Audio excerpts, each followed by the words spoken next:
Tapos paglubog na sa utang, mangungutang pambayad din ng utang. Tapos pag hindi na makalusot, mangungutang ulit sa ibang tao, pambayad doon sa isa pang utang.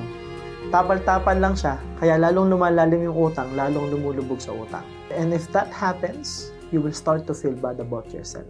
Aatakihin yung self-image mo. That is why the borrower will always be the slave of the lender.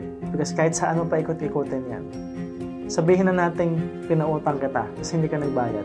Ikaw ang magdadala niyan, hindi ako. Kasi alam ko sa sarili ko, ginawa ko yung part ko, tinulungan kita, and I'm not expecting anything in return. Pero ikaw, araw-araw mong maniisip yan. Araw-araw mong dala yan.